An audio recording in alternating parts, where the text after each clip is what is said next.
return to glory.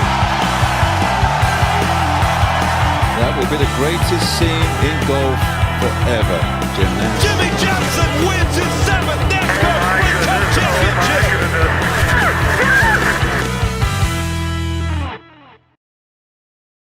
So we are officially out of March. I know March felt like years and that we were never going to get out of it, but we are officially in April, so it is definitely a breath of fresh air, to say the least, to finally get out of last month. But sticking with NASCAR, one of the biggest storylines surrounding the sport has been what the 2021 schedule is going to look like.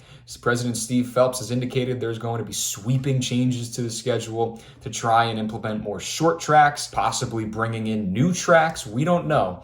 And they were supposed to deliver this schedule in April. Believe it's going to be pushed back just because of everything that has happened. I have been working on a schedule for a couple of months, and I believe that it's a schedule that is absolutely realistic and can be implemented within 4 or 5 years. So let's have some fun here. I'm going to give you my dream NASCAR schedule. The way that it works is I have it based on the calendar dates of next year. So it is the 2021 calendar dates that I'm using, just so that I can find a way to see how the actual races would look on the calendar. So it's a 32 race schedule, which is a couple races lower than the traditional 36 race schedule.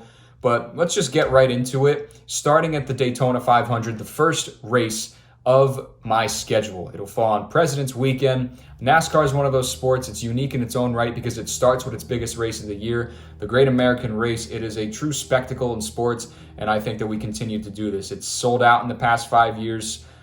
It's a great way to kick off all of the hype and momentum that possibly has been working its way up from the offseason. So it's a great way to start the season. I absolutely love it. We're starting with the Daytona 500. Going into race number 2, it's when we start our West Coast swing. And we will be heading to Phoenix International Raceway to start. New configuration, man. Phoenix is a fun track. It has definitely catered to the younger generation of fans. It's more like an entertainment complex now. And it'll just continue that momentum that we see from Daytona into this West Coast swing. So we go from Daytona to Phoenix, then to Auto Club Speedway in California. Now, this new aero package that NASCAR implemented a couple years ago has allowed for drivers to run wide open. We see a lot of 4 or 5 wide racing at Auto Club with this big surface.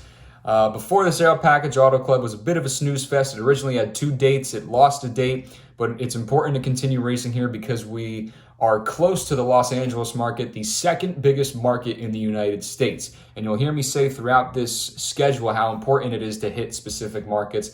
That's one that we have to hit. So we go to Auto Club and we'll stay in California, but head up north for the 4th race of the season to Sonoma Raceway. We're moving Sonoma up into the spring from its traditional June date, and we get a road course this early in the season. Now, I don't know if you guys have ever seen photos of Sonoma in the spring, but it is absolutely gorgeous.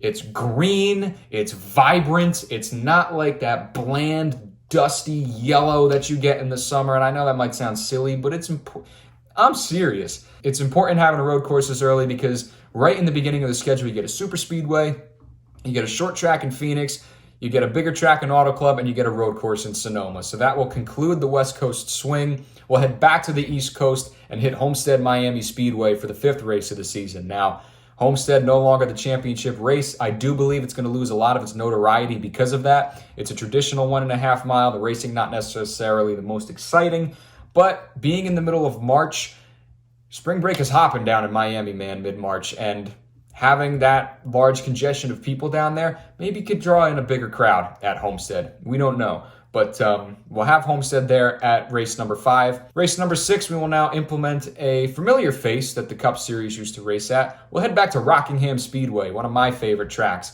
And the Cup Series has not raced here since 2004, but North Carolina Governor Roy Cooper has proposed $8 million of state money to renovate this facility. He wants to rename it the Rock Speedway and Entertainment Complex. And as I said with Phoenix, a lot of these tracks, a lot of their renovations that they're going for are making it a lot more fan accessible and a lot more entertaining for that fan experience. I think Rockingham is an important track. It hits NASCAR's largest market in North Carolina. It's important that they capitalize on that and just going back to the historic raceway, I think would be super cool to see Rockingham back on the schedule. So that's race number 6. We'll then head over to race number 7 at Atlanta Motor Speedway, another one of my favorite tracks. Old, rugged, abrasive surface. Always a great race there. So as long as they don't touch Atlanta or repave that son of a gun, still going to always have great racing. Atlanta deserves its date on the schedule. We'll then head into, I guess, the first official short track at Bristol Motor Speedway for the day race on Palm Sunday.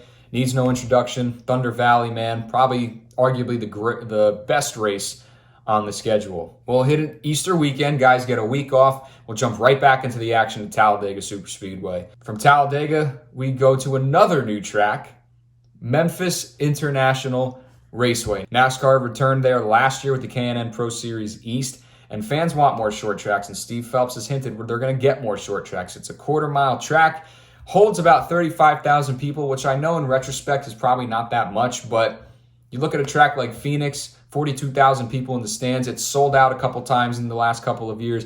You look at a track like Texas, holds in over 100,000 people. Maybe you get 60, 70,000 people at that track, which is still a lot. But if you're scrolling through the channels, you go on television, and you see that the stands are half full, you're not going to want to watch the race, even though there's still 60, 70, 80,000 people at that race. I just think it's good to capitalize on that smaller number and not necessarily all of these amount of grandstands, even though there might be a lot more people there than it looks. So we'll head there to Memphis. From there, we'll go to Dover to kick off the month of May. Dover, one of my favorite tracks to go to, runs much like a large Bristol, that 1 mile track.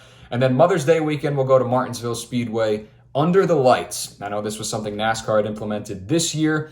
Unfortunately, don't know if we'll be able to see it. I really do hope that we still are able to see it, but we will run the Martinsville night race Mother's Day weekend. We'll then give guys another week off before jumping into the meat of the season, heading into the summer months. And we'll come back Memorial Day weekend running at Indianapolis Motor Speedway. I know a lot of people have their thoughts on Indianapolis. A lot of people have been calling that Indianapolis gets scrapped from the schedule, but this isn't a track that you just can scrap from the schedule. When you look at the crown jewels in NASCAR, you think of the Daytona 500, the Coke 600, the Southern 500 at Darlington, and the Brickyard.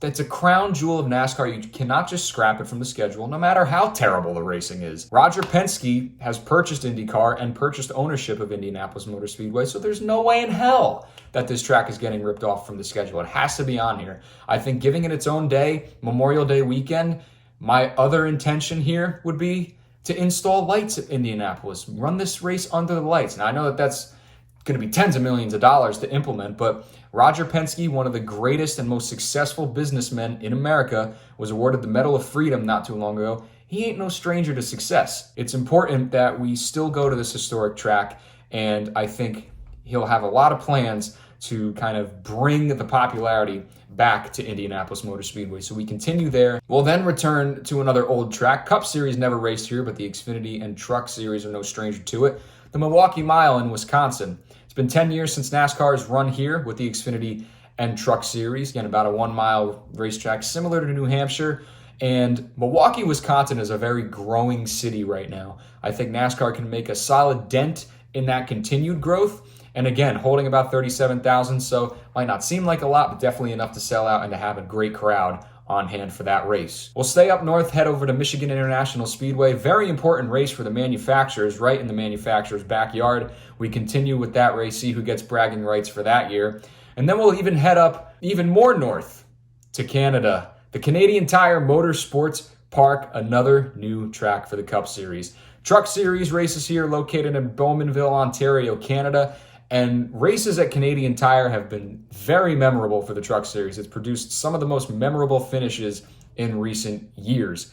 I think the Cup Series racing here would be awesome. Trying to dive into more of an international market with our close friends up there in Canada. Canadians are invested in NASCAR, and the one unique thing about Canadian Tire, there's no grandstands. It's all open seating, no capacity, so that is another way fans can kind of get the infield experience in a sense, rather than just that standard grandstand experience if they've never been in an infield before. But Canadian Tire, I mean, the Truck Series racing is phenomenal there. I think the Cup Series racing can be so much better. We'll then go to Chicagoland Speedway and Pocono Raceway. They have their standard dates on the schedule. Then July 4th weekend, we'll head to Daytona. It's important to run Daytona at July 4th. I do think that it's, again, another spectacle. Daytona being the most iconic track, it should be on one of the most iconic and important weekends for our country. So running Daytona July 4th, I would keep that. We then go to New Hampshire Motor Speedway and Watkins Glen International, and then we'll head to Darlington Raceway. Darlington, this falls in late July. I understand that it's extremely hot in South Carolina, but you run this race at night and you continue with the throwback theme. The throwback theme is one of the best decisions NASCAR has ever made, paying homage to a lot of the legends in the sport, a lot of the most iconic moments in the sport. It's so much fun, and again, one of the crown jewels of the sport. And then this is probably the biggest change, because throughout the schedule, you're probably wondering, where's the Coke 600? Where's the All-Star race? This is my thought on how the All-Star weekend should run. You run the Coke 600 Saturday night, the final race of the regular season, and then the following day, that Sunday, you run the All-Star race. Now, the All-Star race, rather than its typical format that it has been, are now the top 16 drivers that have made the chase.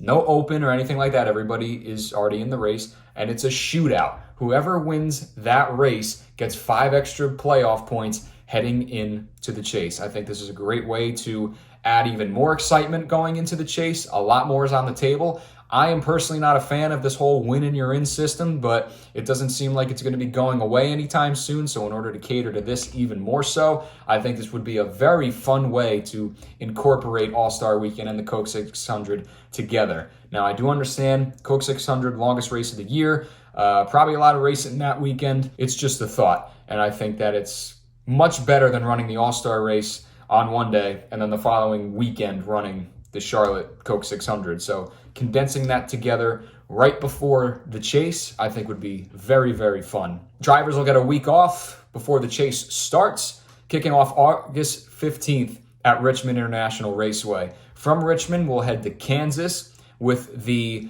first round elimination race at Bristol Motor Speedway for the Bristol Night Race. I think that's going to be an awesome way to cap off the first round. The second round of the playoffs, probably the most exciting, my favorite. Here, we start off at Talladega, head to Martinsville, and finish it off at the Charlotte Roval. Charlotte Roval has proven to be one of the most exciting races on the schedule in its first 2 years. Having it as the elimination race, I think, is a great idea. It has proven to be these past 2 years, and just having Talladega, Martinsville, and the Charlotte Roval right there in the middle of the playoffs, I think is going to be super, super cool. In the final round of the playoffs, we head to Dover.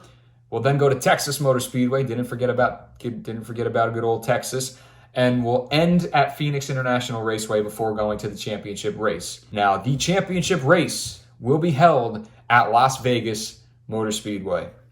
Las Vegas, I know, 1.5 miles, but Las Vegas being the city that it is and what it's known for, it would be so cool to have NASCAR finishing out under the lights, let's say. This would have made a lot more sense if NASCAR continued to have their award ceremony in Vegas.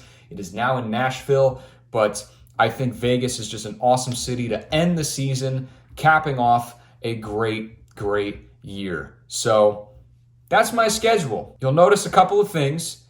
New tracks, Rockingham Speedway, Memphis International Raceway, the Milwaukee Mile and Canadian Tire. Also the Brickyard Run Under the Lights. You'll notice some tracks that are out of the schedule, most notably Kentucky.